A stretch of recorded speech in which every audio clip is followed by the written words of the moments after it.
좋아요, 구독!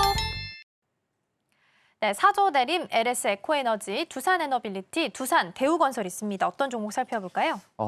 지금은 두산 에너빌리티를 좀 살펴볼 그쵸? 필요성이 네. 있을까 싶습니다. 일단은 지금 체코 원정까지 얼마 안 남은 상황이잖아요. 이달 중순쯤에 지금 수주전에 대한 결과가 나올 것으로 지금 예상을 하고 있는데 여전히 오늘 같은 경우는 마찬가지고 어제도 계속해서 지금 체코 원전에 대한 기대감이 꾸준하게 들어와주고 있는 상황이다 보니까 실제적으로 지금 두산 에너빌리티 같은 경우가 계속해서 투심이 좀 자극이 되고 있다라고 좀 생각을 하면 되실 것 같아요.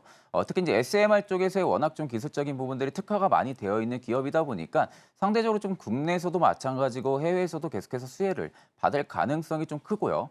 결국 이제 AI 시장이 계속 성장을 한다고 하게 되면은 그만큼 많은 전력량이 필요한 부분들이기 때문에 뭐 신재생 에너지라든지 원자력 발전소라든지 계속해서 지금은 뭐 건설을 해야 되고 확충을 해야 되는 그런 시기 전까지 지금 도래를 했다라는 부분들이 있어서는 상대적으로 지금 수주 잔고도 확보가 많이 되어 있는 두산 에너빌리티 입장에서는 좀 수혜를 크게 받을 가능성이 좀 높다고 보고 있는 상황이다 보니까 지금의 주가가 이제 일봉상으로 보면 굉장히 좀 많이 오른 것처럼 보이지만 앞전 지금 52주 신고가 대비해서는 이제 막 좀 탄력을 받고 있는 모습이거든요.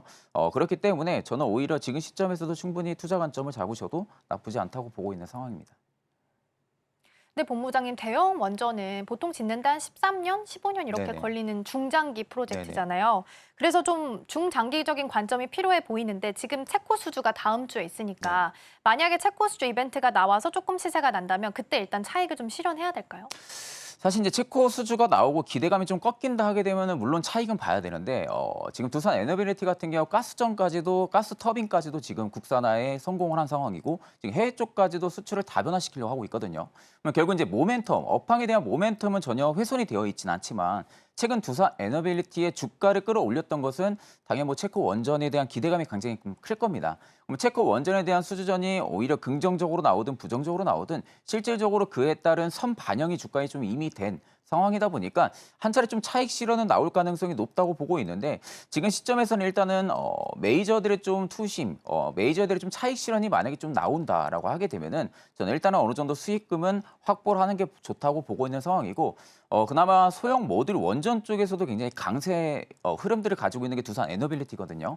다만 이제 대형 원전 대비해서 소형 원전 모듈이 만드는 데까지 그렇게 빠른 시간 안에 좀 만들 수가 있습니다. 대형 원전 대비해서는. 그렇기 때문에 대형 원전도 마찬가지고 소형 원전도 마찬가지고 좀 두 가지의 기술력까지도 전부 다 갖추고 있고 결국 원자력 쪽에서는 업황에 대한 부분들이 훼손이 되지 않는다고 하게 되면은 실질적으로 좀 눌림이 나온다고 해도 저는 저점은 계속 높여 나가지 않을까 그렇게 보고 있는 상황입니다.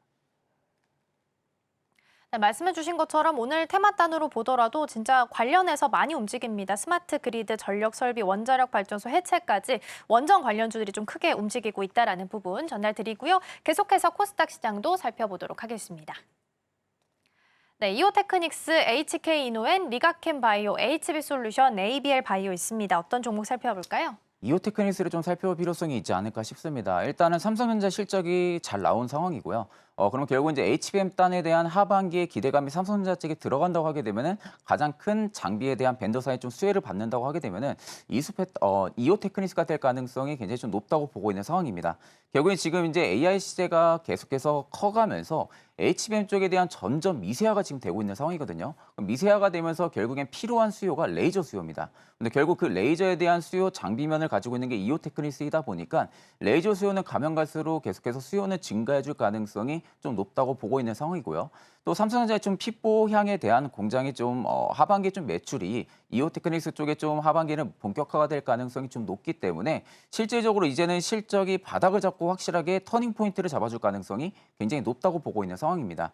그만큼 시장은 여전히 HBM 쪽에서 많은 주목을 하고 있는 상황에서 결국 이제 엔비디아 같은 경우도 3분기에 새로운 AI 칩이 나온다고 하게 되면은 분명한 것은 SK 하이닉스 쪽에서만 고객사로 둘 수가 없을 거란 말이에요. 그럼 결국 HBM 쪽에 대한 쇼티지 현상까지도 나온다고 하게 되면은 결국 삼성전자 쪽도 고객사로 둘 수밖에 없을 겁니다. 그러니까 결국엔 지금은 하반기에 퀄컴 테스트를 통과를 해가지고 퀄 테스트를 통과해서 엔비디아 측에 납품을 진행할 수 있을지 이 여부가 일단은 귀축이 되겠지만 저는 이게 이제 시기적인 부분이라고 생각을 하고 있고 그러면 결국 상대적으로 좀 수혜를 받을 수 있는 장비단은 이오테크닉스가 될 가능성이 좀 높다라는 관점으로 봤을 때는 지금의 주가도 최근에 조정이 좀 잘 나온 상황이고요. 조정이 나와주고 나서 지금 반등이 나와주고 있는데 반등이 나와주면서 좀 거래 대금들도 좀 실리고 있다라는 거 굉장히 좀 긍정적으로 받아들일 필요가 있지 않을까 그렇게 보고 있습니다.